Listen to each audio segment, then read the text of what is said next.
പോട്ടെ.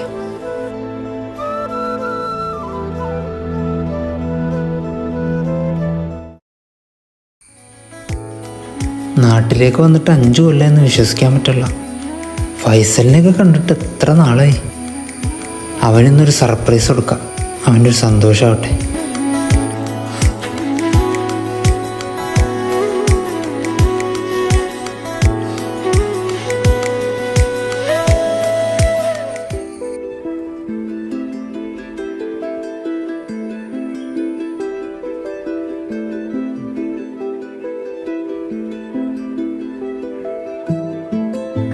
അലിയ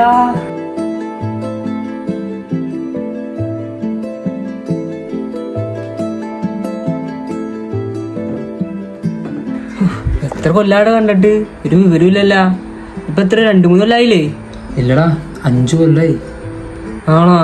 ആ എടാ, ഞാനേ ഫൈസലിന്റെ വീട് വരെ ഒന്ന് പോയിരുന്നു. അവിടെയൊക്കെ കാട് പിടിച്ചെടുക്കല്ല. അവരൊക്കെ എന്ത്? നീ ഇത്ര നാളും പുറത്തു പോയിട്ട് അവനെ ഒരു പ്രാവശ്യം കോണ്ടാക്ട് ചെയ്യാൻ നോക്കിയാ, പിന്നെ ഇപ്പൊ എന്തിനാ അന്വേഷിക്കണ? എടാ, നിനക്കറിയാല, ഞാനിവിടെ നിന്ന് പോയപ്പോൾ ഭയങ്കര സ്ട്രഗിളും പീരീഡിലായിരുന്നു. പിന്നെ ജോലിയൊക്കെ ആയി ഭയങ്കര തിരക്കിലായി പോയി. അതുകൊണ്ട് അവനെ കോണ്ടാക്ട് ചെയ്യാൻ പറ്റിയില്ല. എന്ത് തിരക്കടാ? ഈ 5 കൊല്ലത്തിന് എനിക്ക് ഒരു പ്രാവശ്യം പോലും അവനെ വിളിക്കാൻ തോന്നിയില്ലേ? എടാ, എൻ്റെ തെറ്റാടാ, ഞാൻ സമ്മതിച്ച്. നീ എവിടെയെന്ന് പറവൻ, എനിക്കൊന്ന് കാണണവനാ. നീ പോയി കഴിഞ്ഞപ്പോ അവന് ഉമ്മ മാത്രല്ലേ കൂട്ടുണ്ടായുള്ളൂ. ഉമ്മ ആണെങ്കിൽ പാടില്ലാണ്ട് ഇടക്കല്ലേ, നിനക്കറിയാലാ. 1 മാസം കഴിഞ്ഞപ്പോ ഉമ്മയും മരിച്ചുപോയി. ഉമ്മയും കൂടിയും പോയപ്പോ അവൻ ആകെ ഒറ്റപ്പെട്ടു പോയി. ഉമ്മ പോയാ?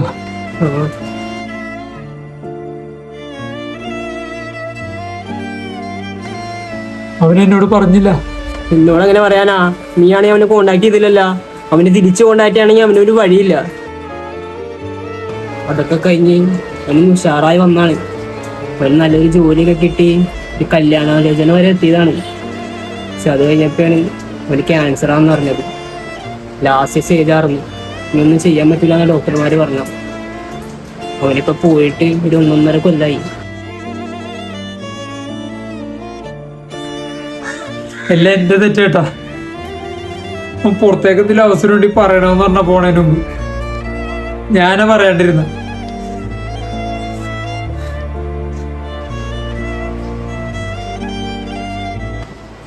പോട്ടടാ, ഒന്നും ആദ്യം തെറ്റൊന്നുമല്ല. ഇതൊക്കെ വിദ്യാന്ന് ചോദിച്ചാൽ മതി.